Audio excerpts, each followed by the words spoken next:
Somewhere off the coast of East Africa, a navy that has no historical business being in the Indian Ocean is now patrolling over 3,000 kilometers of coastline.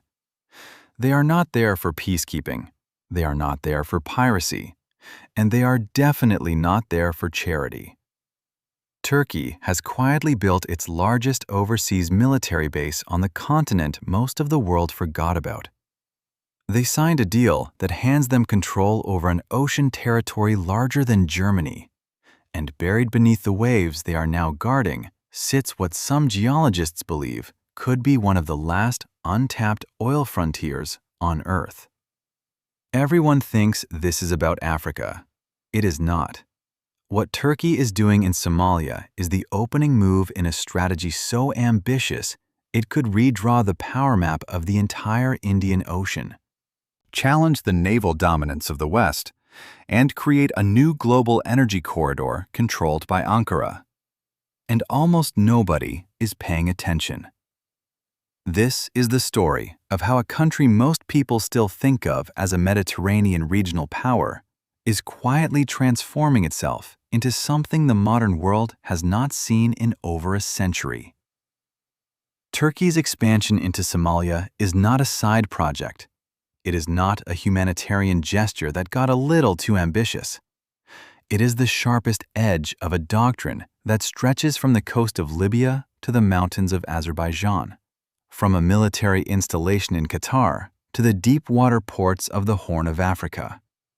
The architecture is deliberate, the investments are staggering, and the risks, both for Turkey and for every major power watching this unfold, are far higher than any headline has so far been willing to admit. There are layers to this story that involve secret energy assessments, naval doctrines most people have never heard of, proxy rivalries between Turkey and the Gulf states, and a geopolitical chessboard where one miscalculation could destabilize the most important maritime choke point on the planet. By the end of this, you will understand what Turkey actually wants, why Somalia is the key to getting it, and why the consequences stretch far beyond the African continent. If you are into massive geopolitical strategies, advanced military engineering, and the hidden forces shaping our future, subscribe to NextBlueprint, hit the like button, and let us know in the comments whether you think Turkey is making a genius move or an incredibly dangerous gamble. To understand what Turkey is doing in Somalia today, you have to go back to a single moment in 2011 that changed everything. East Africa was in the grip of the worst famine in 60 years. Tens of thousands of Somalis were dying. The international community issued press releases. The United Nations held conferences. And then, Recep Tayyip Erdogan did something no leader of his stature had done in decades. He flew to Mogadishu. This was not a normal diplomatic visit. Somalia in 2011 was considered one of the most dangerous places on earth. Al-Shabaab controlled vast swaths of the country. Most Western embassies had long since shuttered their doors. Foreign leaders did not visit Mogadishu. They avoided it. But Erdogan arrived with his family, walked through displacement camps, and pledged that Turkey would not abandon Somalia the way the rest of the world had.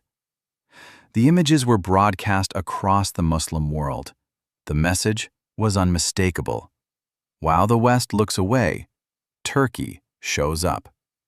Within months, Turkish Airlines launched the first international route into Mogadishu in 2 decades. Turkish development agencies began pouring money into roads, hospitals, and schools. Turkish construction firms rebuilt the capital's shattered infrastructure. Scholarships were created to send thousands of young Somalis to Turkish universities. On the surface, it looked like one of the most generous humanitarian interventions of the 21st century. And some of it genuinely was. Turkey provided real aid to real people in real crisis. But beneath the goodwill was a calculation that very few people discussed publicly at the time. Somalia was a vacuum. No major power had invested in it for years. Its coastline was the longest in mainland Africa, stretching over 3,300 kilometers along one of the busiest maritime corridors in the world. Its territorial waters sat above geological formations that had barely been surveyed. And its government, fragile and desperate for allies, was willing to offer terms that no stable country ever would. Turkey did not just see a nation in need. Turkey saw an opening that might never come again. And Erdogan, a leader who has never hidden his ambition to restore Turkey's place among global powers, understood that the door was wide open. What followed was not charity. It was a long-term strategic infrastructure campaign disguised as development aid. Every road built connected to a port. Every hospital created goodwill that translated into political leverage. Every scholarship produced a generation of Somali elites who spoke Turkish, studied in Istanbul, and carried an emotional debt to Ankara. By the time the rest of the world started paying attention to what was happening in Mogadishu, Turkey had already spent over $1 billion embedding itself into the fabric of Somali society. The Trojan horse was already inside the walls. In September 2017, Turkey opened Camp Turksum in Mogadishu. On paper, it was described as a military training facility designed to help rebuild the Somali National Army. In reality, it was something far more significant. Camp Turksum is Turkey's largest overseas military base anywhere in the world. It covers over 400 acres of prime coastal real estate. It can house thousands of personnel. It includes weapons storage, training ranges, armored vehicle facilities, and communication infrastructure that links directly back to the Turkish General Staff in Ankara. It was built not for Somalia's defense. It was built as a permanent projection platform for Turkish power into the Indian Ocean.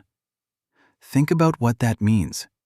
Turkey, a NATO member whose entire modern military identity was built around defending the Bosporus and maintaining territorial integrity in Anatolia, now operates a major military installation on the coast of East Africa. This is not a token presence. This is not a small advisory mission with a few dozen trainers. This is a fortified, self-sustaining base designed for long-term operations in a theater that is thousands of kilometers from Turkish soil. The strategic logic becomes clear when you look at a map. Camp Turksum sits near the junction of the Gulf of Aden and the Indian Ocean, within operational range of the Bab el-Mandeb Strait. That narrow waterway between Yemen and Djibouti is one of the most critical choke points in global trade. Roughly 12% of all seaborne commerce passes through it. Every barrel of oil moving from the Persian Gulf to Europe, every container ship traveling between Asia and the Mediterranean, passes within striking distance of Turkey's new base. For a country that once had zero naval presence in this region, the implications are enormous. But Camp Turksum also serves another purpose that rarely gets discussed. It is a training ground for influence.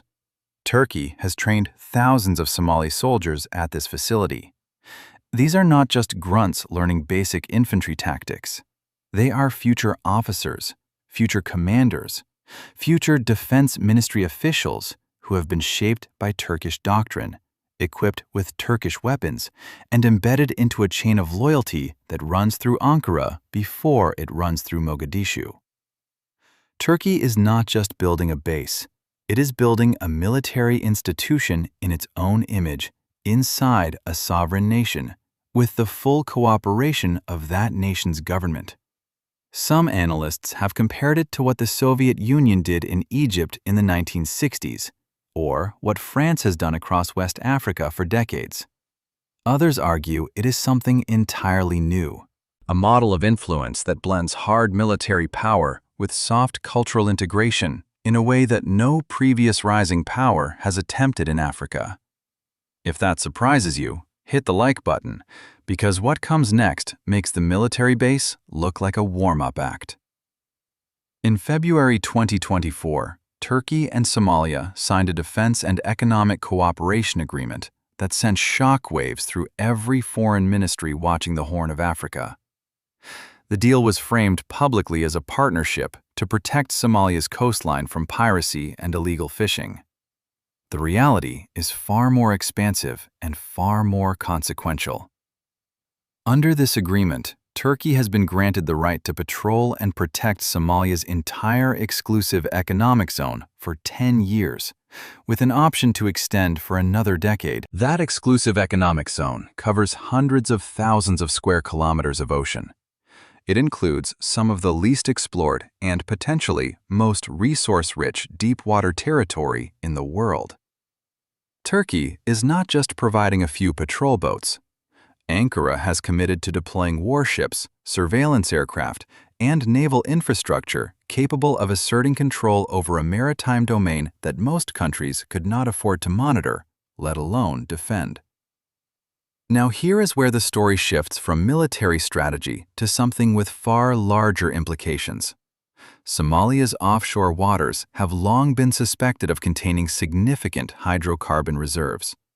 Geological surveys conducted over the past 2 decades have hinted at formations that could hold billions of barrels of oil and vast quantities of natural gas. But decades of civil war, institutional collapse, and the absence of any credible security framework meant that no major energy company was willing to invest in exploration. The risk was simply too high.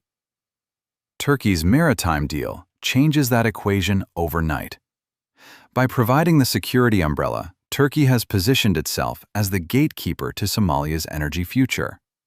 Any company that wants to explore those waters will need to operate under the protection of the Turkish Navy. Any government that wants to negotiate access to those resources will need to go through Ankara first. Some energy analysts believe that if even a fraction of the suspected reserves are confirmed, Somalia could become a meaningful oil and gas producer within 15 to 20 years.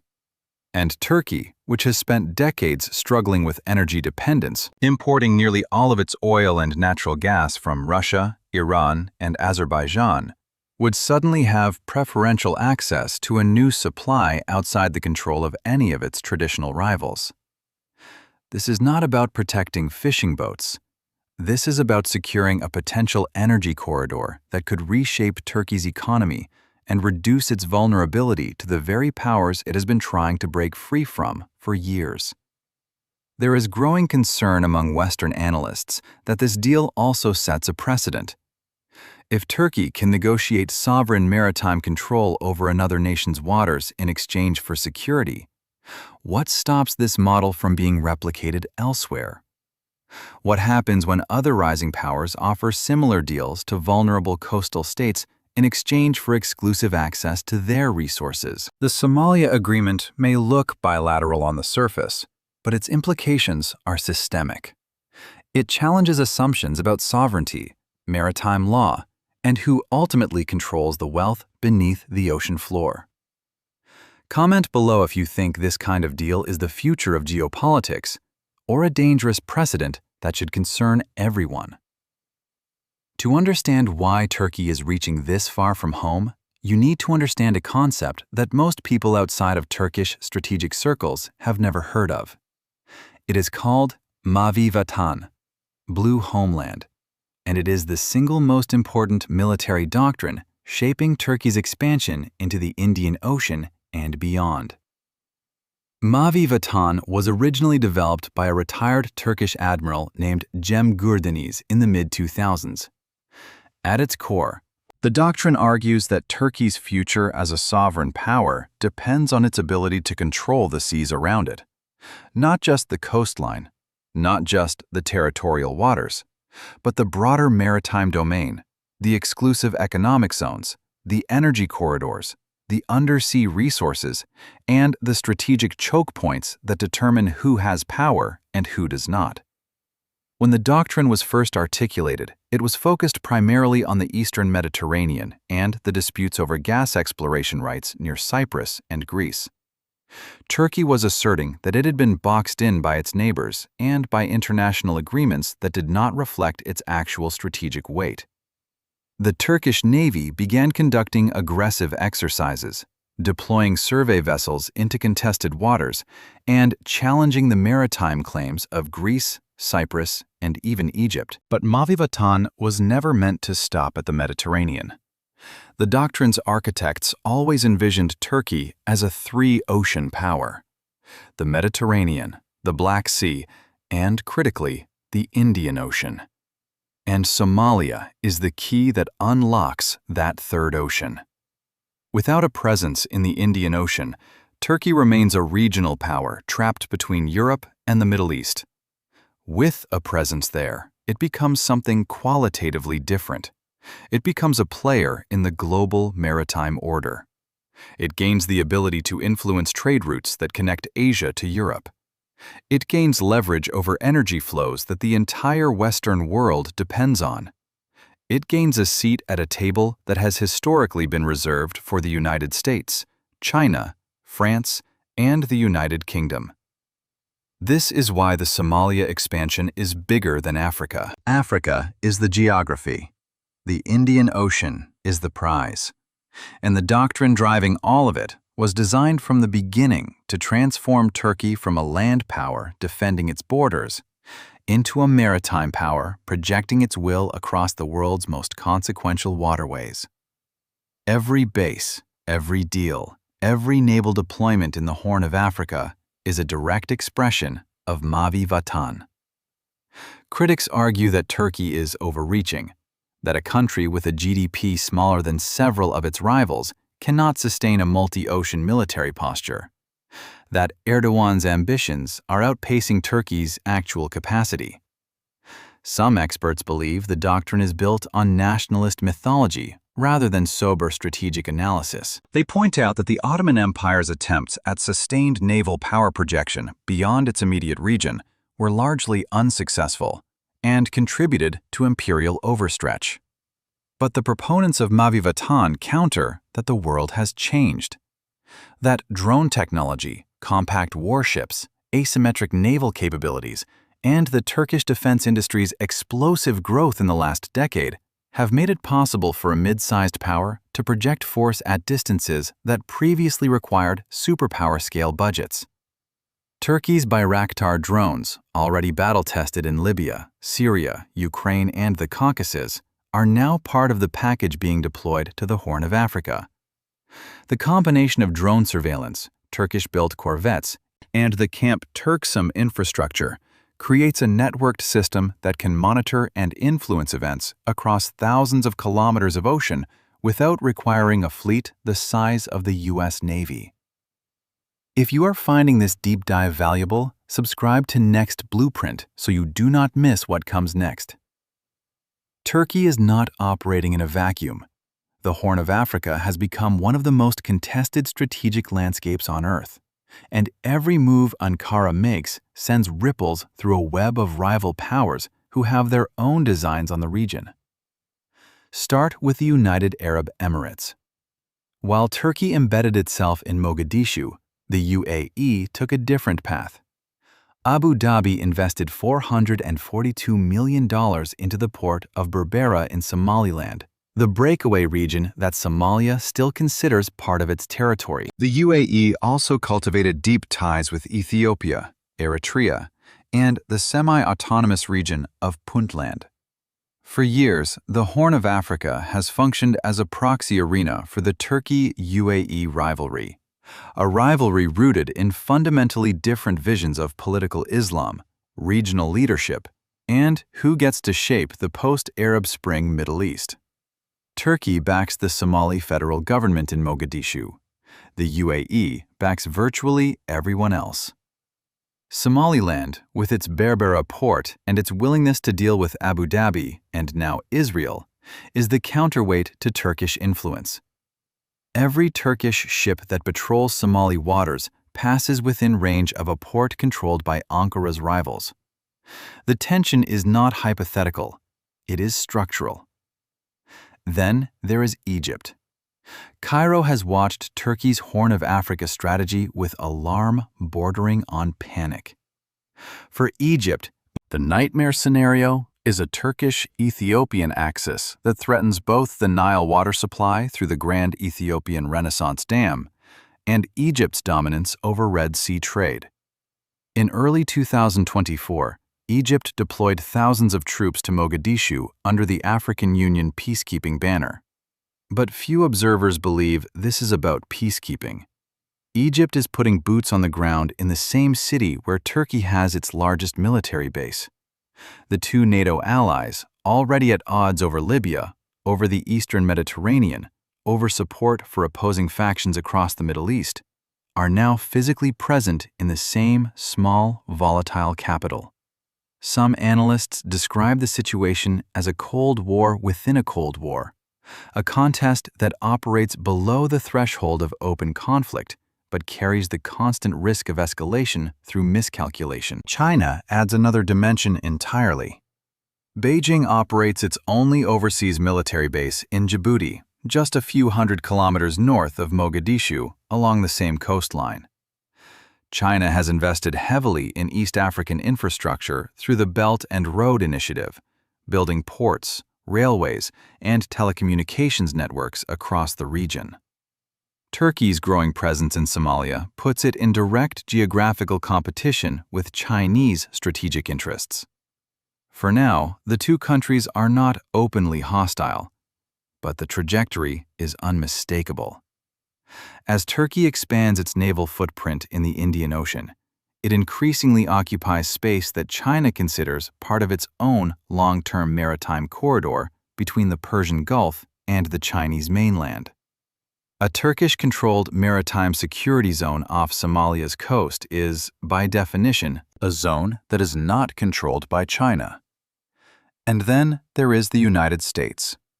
Washington has maintained a quiet but significant counterterrorism presence in Somalia for years, conducting drone strikes against al-Shabaab and supporting the Somali government's security forces.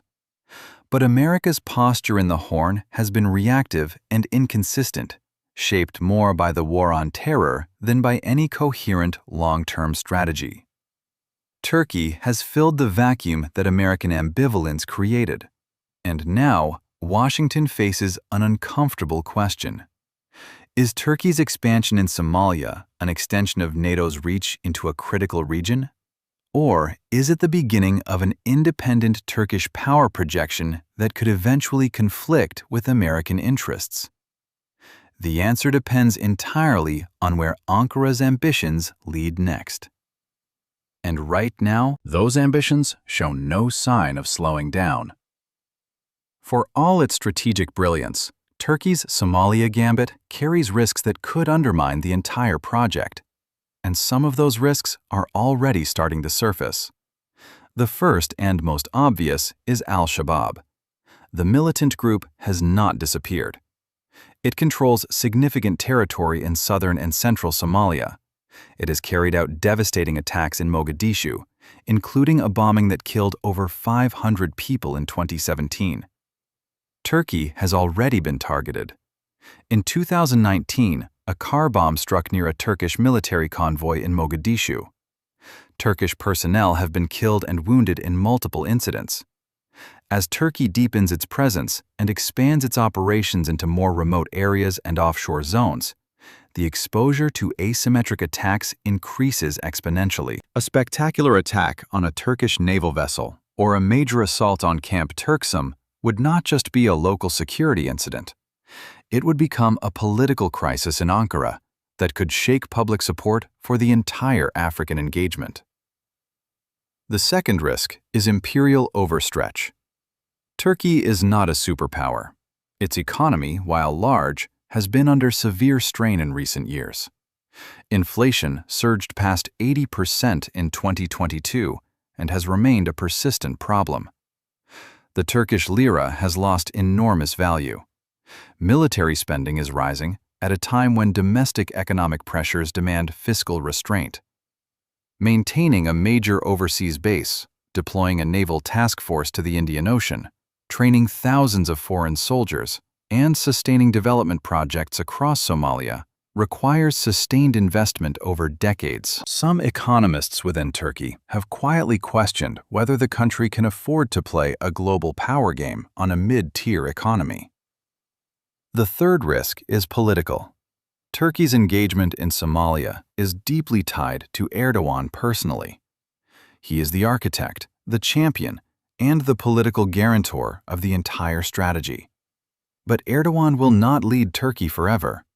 A future government in Ankara, particularly one from the secular opposition, might view the Somalia project as an expensive vanity exercise rather than a strategic necessity.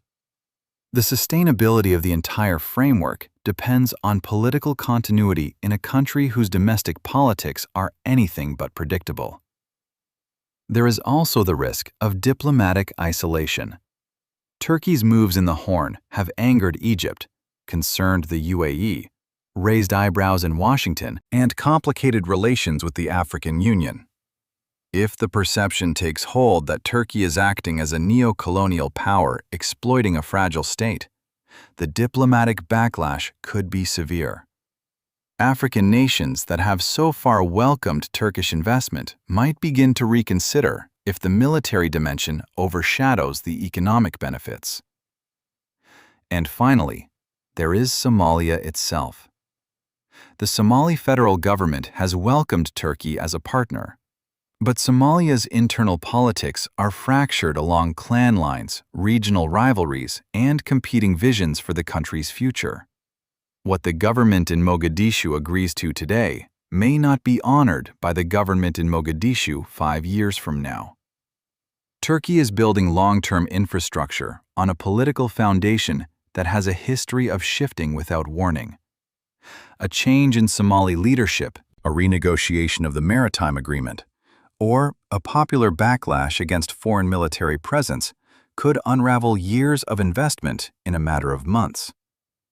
Step back from the details and look at the full picture. Turkey has built its largest overseas military base in Mogadishu. It has secured a 10-year agreement to control one of the most strategically valuable maritime zones on the planet. It is deploying warships and drones to the Indian Ocean. It is positioning itself as the gatekeeper to potentially billions of barrels of untapped offshore oil. And it is doing all of this while managing rival presences from Egypt, the UAE, China, and the United States in the same region. This is not a sideshow. This is a country attempting something that has not been tried by a non-superpower in the modern era. Turkey is building a global military and economic network that stretches from the Mediterranean to the Indian Ocean, connected by bases, alliances, arms deals, and energy agreements. If it succeeds, the world in 2040 will look fundamentally different from the world we know today. Turkey will be a three-ocean power with leverage over energy markets, trade routes, and security architectures that currently operate under Western or Chinese dominance. The rules of who gets a seat at the table of global power will have been rewritten by a nation that most of the international establishment still underestimates. But if it fails, the consequences could be equally dramatic. An overstretched military, a weakened economy, a diplomatic backlash from Africa, and a power vacuum in the Horn that invites chaos from every direction. The Indian Ocean does not forgive strategic miscalculations. History is littered with the wreckage of empires that reached too far across water they could not hold. The next decade will determine which version of the future becomes reality. Whether Turkey becomes the unlikely architect of a new global order, or whether the ambitions of one leader and one doctrine collapse under the weight of geography, economics, and the unpredictable violence of the Horn of Africa. Either way, the world is not watching closely enough, and by the time most people realize what happened, the map will have already changed. If you want more stories about the technologies, strategies, and mega projects shaping our future, Subscribe to NextBlueprint, like the video, and share your thoughts in the comments. What do you think Turkey's endgame really is, and is anyone positioned to stop it?